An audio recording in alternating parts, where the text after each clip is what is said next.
Man, I just want to lay in the shade, get in those shade, you know what I mean? And pontificate on life.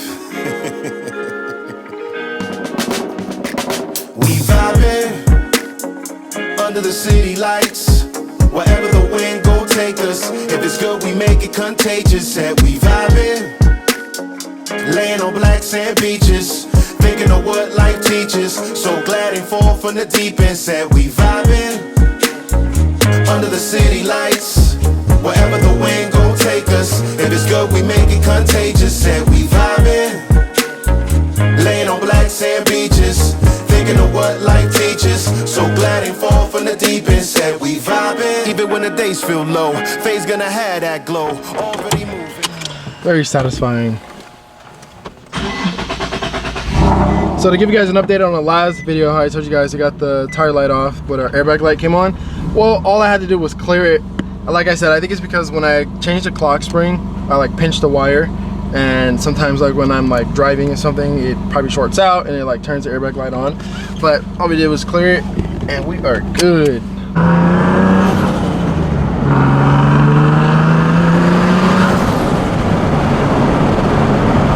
See, this is why I need a wide angle.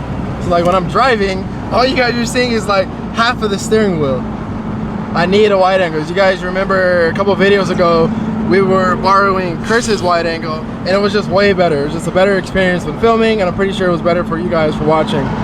And that's this car is actually the main reason why I wanted wide angle. And you know, like I said, even with filming just anything, it's much better instead of having like this closed gap of frame I can only show you guys.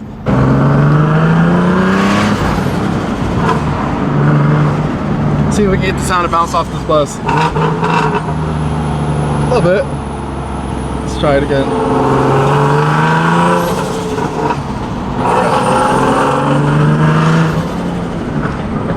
Yeah, man, I need a wide angle. This is ghetto. I should see. It's only because you know what it's like. Yeah, it's different when you use it and then like you don't have it, and it's just like, you know, because like I gotta be like this, and in order for me to get this shot, I gotta be like this. This is not it, dog. I remember, I don't forget, bitch, I'm everywhere in town. Thinking about the ways to get my bread up. Trying to see the train we was up. I got no resentment, no vendetta. So this is the only issue with having like a 360 camera in your car. When you go to park, guys, again, this mount was for, I don't want to say too loud, this mount was $400. So when you're parking and like you want to go eat somewhere, right, like you want to take it off at the same time, like you don't want to like lose the position in which the mount is on, which I guess is not that big of a deal.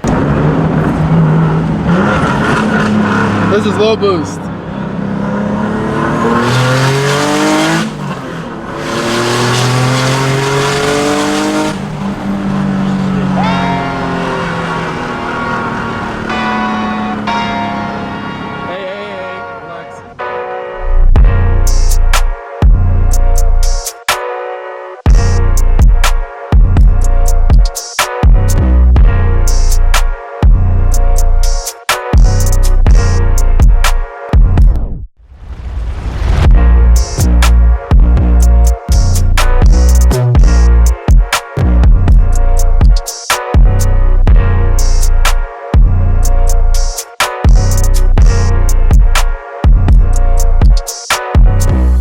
So a couple months ago, I made a video and the title was, "So you want to boost your 370Z Nismo?" And I was basically giving you information on what it takes to boost it and how much I spent boosting it, right? Now, today's video is going to be on the 100,000 mile pretty much review on this car. So we hit 100,000 miles, I want to say about a month or two ago, and it's been nothing but enjoyment in this car. As you guys know, we have a top mount single turbo kit on this car, so it is boosted. It's making more or less around like 600 horsepower to the wheels, and this is pretty much how she sits. Now we got the 360 camera on here. We're also doing this right in front of the MagnaFlow headquarters down here in San Diego. You guys can see we have like the little executive parking right there, right in the front. The building's pretty cool. You can kind of see that there's actually a car inside there. You just can't see because the reflection on the little glass. So let's go ahead and pop this hood for you guys, and let's show you what this kit looks like on the inside. So we have the little turbo right here. Now the thing is, the reason why there's a little mark right there on the top is because it hits right there. Now, thank you, sir. Put that right there. Now it looks pretty simple, right? Now we did everything that you guys see, we did ourselves. So we did the 3-in-1, what is it, coolant reservoir, oil catch can, and power steering reservoir. It is a little dusty underneath here, please excuse that. It's been a minute since I popped this hood. I haven't cleaned. I like to do like a monthly inspection on this car, just because, as you know, there's a turbo here. It didn't come from the factory like this, so it's, you know, I feel like it's right to come in here, make sure everything is where it needs to be, clean it, dust, all that stuff, because there is no see, I gotta clean all of that. There is no room to put an actual filter in here, so we have to run like a turbo guard like this. And like I said, I just like to come underneath here, make sure there's no hoses that popped off, clean it from dirt and dust, make sure there's like no huge oil leak, or, you know, whatever the case is. Now just going over everything that we did, see if I can remember. So again, the 3-in-1, oil catch can, power steering, and coolant reservoir, of course the turbo. We have our fuel pressure regulator right over there. We have our boost solenoid right over there that controls the wastegates. Of course, we have our intercooler. We have a GT Haas exhaust. Now the thing is, I honestly don't know. I haven't done enough research, which is funny because I have the exhaust, but I don't know, right? I don't know if this is a, how you say, a Meisterschaft exhaust, and I just bought it on the GT Haas website, or they make the exhaust and their name's GT Haas, but the exhaust that they make is called Meisterschaft. I don't know, but it's a Meisterschaft exhaust. It is a valve controlled exhaust, so I can actually close the valves or open them, which is clutch living in California, because you guys know state ref isn't a thing. I say it all the time. The quickest way to get a state ref is through your exhaust. The moment that cops hears your exhaust, it's pretty much over. Then it just leads down a little wormhole. But yeah, so let me see, catch can, turbo, the regulator, the solenoid. I think that is pretty much it. We do have, I think it's 1300cc injectors in here. We have a Hellcat pump. We are on flex fuel, so we are running full E85, and I think that is it. We also have a CJM fuel hanger. So that is very much an important part, because if you don't get that, then you would have to modify the stock basket, and me personally, I wouldn't do that just because there's too many parts. You know, I just wouldn't do it. But you know, if you're trying to save money, then you can just modify it. But if not, if money is not an issue, I definitely would recommend getting the hanger, because you would save so much time. And if we get on in, check out the kicks, they clean. But if we get inside, so we have the gauges. So we have a air to fuel ratio, so our AFR gauge, we have our boost gauge, and then we have our oil temp gauge. You guys saw, or you guys see that we put this in the factory location so that it looks factory. I personally didn't want gauges right here on the A-pillar, because I wanted this to look OEM plus as possible on the inside. That's why we don't have an aftermarket stereo, just because, you know, I just like the simplicity of it. We also have an aftermarket steering wheel though. So this is going to be a full Alcantara steering wheel with our little Nismo button on the center. And I believe this is the, I can't remember the actual adapter, but we're able to retain our steering wheel controls along with our cruise control. Now the reason why this is crucial too is because this is how we control our tune, right? So we have low boost and we have high boost. I keep this car on low boost pretty much, I would say like 99% of the time. The only way I go into high boost is if I'm, of course, trying to have fun, or like if, you know, I pull up on somebody on the highway and we're just want to have fun together, right? But other than that, this car stays on low boost. The reason why is because this engine is unopened. We do not have a built engine. It's unopened, stock internal. So, you know, just to, you know, be safe. You know, I know that the engine can handle it.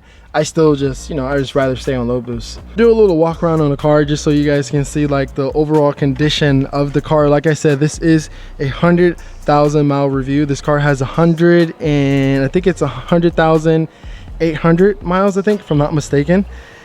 And it looks absolutely gorgeous. Now we did just get a brand new front end. You guys know we had a little mishap happen where, yeah, the front end got destroyed. Long story short, took it to the body shop. We have a whole new bumper, the whole new piece that connects the undershroud and the bumper. This part right here that you guys probably heard me in the past say, it's right here. That part's literally like $800. So that's brand new. Bumper's brand new. Our undershroud from Z1 Motorsports is brand new. We have a brand new, not brand new hood, but the paint on it is new because they had to match the bumper with the hood since it sits so close. I just noticed I just noticed when I got here, we already have a rock chip. That hurts so bad, bro. That hurts so bad because if you guys follow me on Instagram, if you're not following me on Instagram, make sure you do so. I'll put the little tag right here on the screen. But if you follow me on Instagram, then you know that I was thinking about PPFing the front end for that exact reason. We have brand new paint on the hood, brand new bumper with brand new paint, and I wanted to PPF it for that exact reason. And unfortunately, I didn't get it in time. So it is what it is. It's fixable. It's not the end of the world, but it just kind of sucks because I probably drove this car maybe, it's definitely less than 1,000 miles since we have a brand new front end and brand new paint on that hood. So again, it does kind of suck, but it is what it is. Now, I can't forget one of the most important things. I bought these wheels off of a S55 Mustang. So I can't remember the specs. I think it's 18, S55. S550, I meant S550 Mustang. I can't remember the specs on these though. I think it's, are these 7? Let's see the wheel. I totally forgot. Where's the size of the tire? Okay, so these are 17s. They're 17 by 10 or 10 and a half plus 40 or something like that, if I'm not mistaken. Again, I bought them off of somebody's. I didn't buy them directly from the website. But yeah, and then we have the Mickey Thompson Street R's on the rear, and it absolutely looks amazing. I actually really love the fitment. And what's crazy is actually it's running a little bit of camber, of factory camber, because of course the car is lowered. It looks good. It overall looks good. I wouldn't really change anything on this car. As you guys see, we have no carbon fiber on here. And the reason why is because the color of the car. I think it would look weird with the color of this car. Like if we had like a carbon roof or like a carbon. No, so the thing is, I would get a roof, but I wouldn't get the hood. I think it would look weird. So I want to say I had around 85 or 90,000 miles on this car when I went boost. I can't really remember. And since then, I haven't had any issues, right? The only little issue that I've had was, so since this is the top mount single turbo kit, we do have aftermarket headers because the kit came with it. There is a pipe underneath the car that connects both headers together. Now, at the time I lived in Northern California and the roads are terrible over there. So I would like drive in a freeway or wherever I was at and I would actually hit that pipe. So that was the only issue that I really had. Other than that, it was really no major issues up until this point, right? And even then, I don't really have any issues. Now, the only issue that I'm kind of dealing with now is when I downshift or when I do a pull, there is smoke coming out of these tailpipes. Now I got some information that it could be from the oil feed on the turbo when I'm doing a pull or downshifting or whatever the case is. Since the oil pressure of course feeds through the oil feed for the turbo, that oil is seeping through the seal of the turbo because the pressure might be too high. So that's the only issue that I'm dealing with now. Now again, it's a possibility. We're assuming that's it. The only way of fixing that is to get an oil restrictor and putting it on the oil feed for the turbo. So again, still trying to figure that out, but other than that, there has been no major issues. I've told you guys in the past and I'll say it again, if you have a 370Z, 370Z Nismo, whatever the case is, 350Z, 350Z Nismo, these cars love boost, right? All I did was add a turbo to it and we're already at, you know, 600 horsepower. So if you are contemplating if you want to do it or not, I would 100% stand by it. But I will say, you will hear it from me, you won't hear it very often, but if you're going to do it, make sure that you take your time and you use quality parts, because I've spent around, it was like around $18,000 to $20,000 boosting this car, and that was just in parts. I did everything myself. Now if you tell that to, you know, a group of 370Z owners, are gonna say you're crazy, you know, you spent way too much, you got ripped off, this is not. But literally I bought the parts myself and I did everything myself. So that was literally just in parts. So again, and I haven't had any major issues, no engine issues, no parts issues, none of that stuff. So like I said, if you guys want to do it, I recommend you doing it, but just make sure that you take your time and you do quality parts, because you don't want to have to do something twice. I said it before and I'll say it again, I absolutely love this car. I do not plan on selling it. And see, that's my issue. Like I be trying to like buy these cars and like wanting to keep them, and then I want more cars and then I start running out of room, you know, but it's all good. I'll always figure it out. The one thing that you probably won't hear anywhere else though, and I'm gonna let you guys know, I'm gonna give you some word of advice. If your car is low, so I didn't consider my car low, all right, but I guess it is pretty low. I have really good fitment. I can pat myself on the back for that one, to be honest. But if your car is low, do not run the Z1 Motorsports Undershroud. Awesome product, very awesome product. And to even give you guys a demonstration, look, the bumper's not moving, dog. It's just flexing. The bumper's not moving. It's Gorilla Grip right there, right? The reason why I say if your car is low, don't run it, because if you have a Nismo in specific, what it is it actually sits pretty low to the ground. I'm honestly not sure if you guys can see that, but it sits pretty low, right? So if you hit something on the road, like a pothole or whatever it is, and it hits that and it dents it, like it puts a dent in it, what it is, since it has Gorilla Grip, is going to pull the bumper, and it's basically going to rip the, whatever you want to call this, like the undershroud connection to the bumper, or like the lip, whatever it's called. It's going to pull that, rip the tabs off that. It's going to pull the bumper, basically, you know, make stress cracks in the bumper. You're going to need a whole new bumper with a whole new undershroud connection piece, and it's $6,000 in damages. But like I said, awesome product. It's just that one thing that you're going to have to watch out for.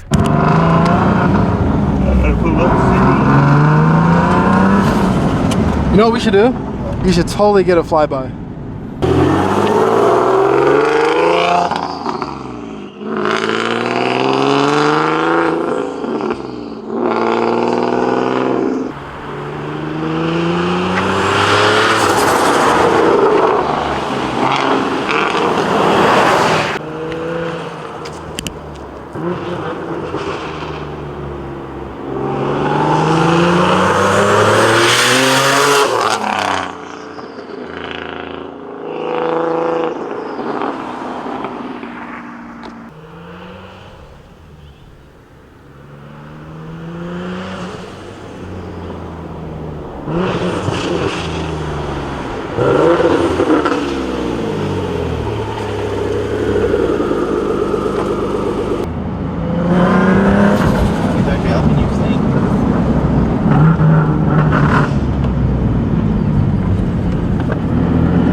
I'll give you guys a little high boost. Oh look, my airbag light came back on. I'm telling you, there's something in this little hub thing right here that I messed up, but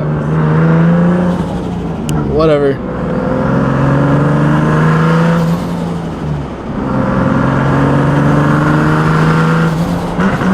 Oh, almost went inside the wrong gear.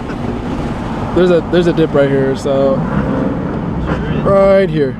Okay. I'll give you guys a little high boost pull real quick.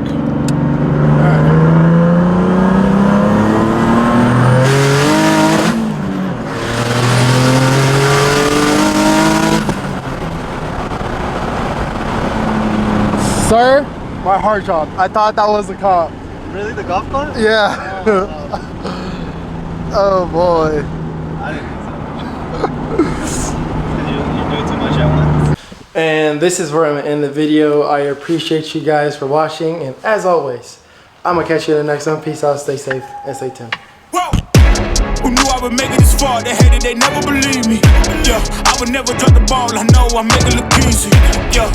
Mayweather with the defense.